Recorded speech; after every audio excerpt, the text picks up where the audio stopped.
দুনিয়া তৃপ্ত করে না, দুনিয়ায় তৃপ্তি মিলে না বন্ধু। এটা তৃপ্তের জায়গা নয়, এটা তৃপ্ত হওয়ার জায়গা নয় বন্ধু।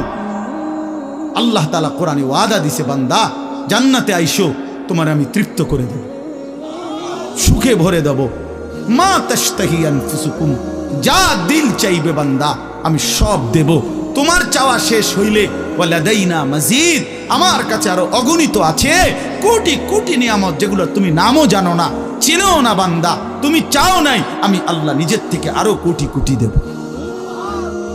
তুমি আইসো বান্দা, তুমি জান্নাতে আসো, তুমি সবর করো, অপেক্ষা করো। আল্লাহ আমাকেও বুঝার তৌফিক দান করেন, সবাইকে বুঝার তৌফিক দান করেন।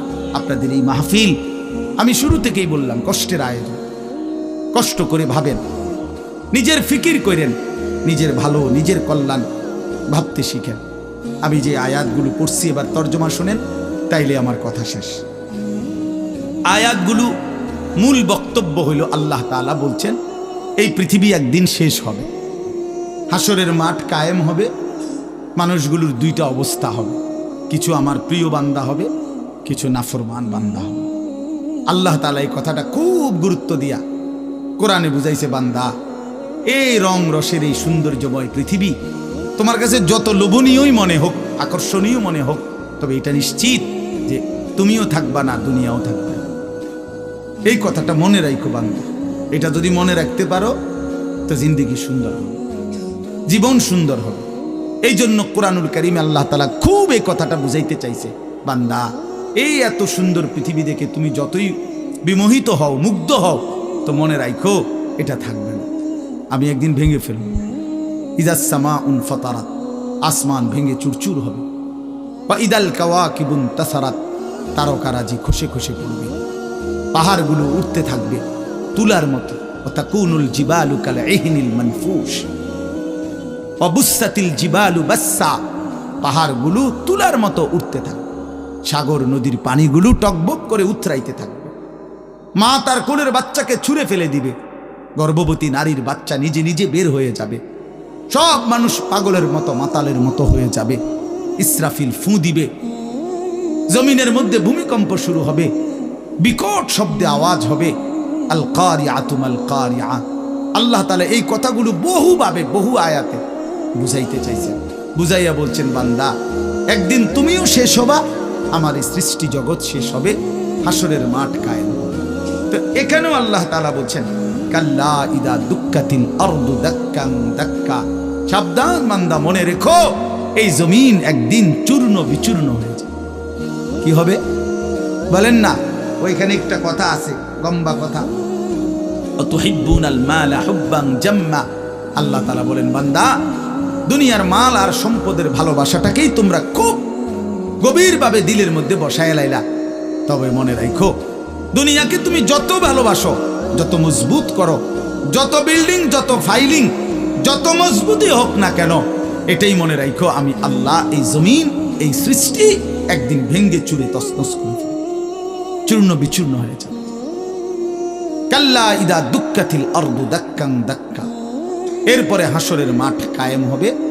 তো হাসরের মাঠের দৃশ্যটা আল্লাহ তুলে ধরছে যে হাসরের মাঠ কায়েম হবে, মানুষগুলো সব দাঁড়ানো থাকবে, আদম থেকে ইসরাফিলের ফু পর্যন্ত। এই দাঁড়ানো অবস্থায় আল্লাহ তাআলা বলতেছেন, ওয়াজা রাব্বুক, আল্লাহ তাআলা মহান আল্লাহ পাক, তিনি তার শান অনুপাতে হাসরের ময়দানে উপস্থিত হবেন। ওয়াল মালাকু সাফফান সাফফা, কোটি কোটি ফেরেশতা সারিবদ্ধভাবে লাইন ধরে দাঁড়াবে, চারদিকে কোটি কোটি ফেরেশতা, মহান আল্লাহ পাক উপস্থিত, আর মানুষগুলো সব দাঁড়ানো। এই কল্পনা করে হাসরের মাঠ। এবার কি হবে? আল্লাহ বলেন, ওয়াজি আয়াউমা ইদিন বিজাহান্নাম। এই অবস্থায় ফেরেশতারা জাহান্নামকে ৭০,০০০ আগুনের শেকল দিয়ে টেনে হাসরের ময়দানে উপস্থিত হবে। মানুষগুলো সচক্ষে জাহান্নামকে দেখবে। জাহান্নাম একটা বিকট তারা আগুনের গর্জন, তীব্র আগুনের যখন একটা গর্জন উঠবে, আল্লাহর কসম নবী বলছে, পুরা হাসরবাসী তখন চিৎকার দিয়া বলবে, ইয়া রব্বি নাফসি নাফসি, আয় মাওলা আমাকে বাঁচান, আমাকে বাঁচান। এই প্রথম হাসরবাসী কথা বলবে, তাফসিরে আছে, হাদিসে। মানে প্রথম চুপচাপ দাঁড়ায় থাকবে, কিন্তু জাহান্নামকে যখন দেখবে, জাহান্নামের চিৎকার যখন শুনবে, তখন পুরা হাসরের ময়দানে চিৎকার উঠবে, ইয়া রব্বি নাফসি নাফসি, আল্লাহ আমাকে বাঁচা। নবী সাল্লাল্লাহু আলাইহি ওয়াসাল্লাম বলেন, আল্লাহ তাআলা ফেরেশতারা যেন দেখাই দিবে ইব্রাহিম আলাইহিস সালামকে, ওই যে আপনার ছেলে ইসমাঈল, তার ব্যাপারে কিছু বলবেন। ইব্রাহিম আলাইহিস সালাম বলবেন, ইয়া রব্বি নাফসি নাফসি, এই মাওলা আমাকে বাঁচান, আমাকে। ওর বিষয়টাও দেখো।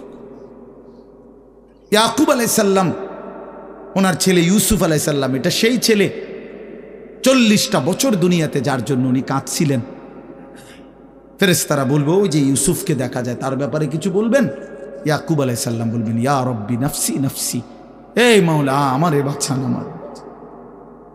ওটাও বুঝো।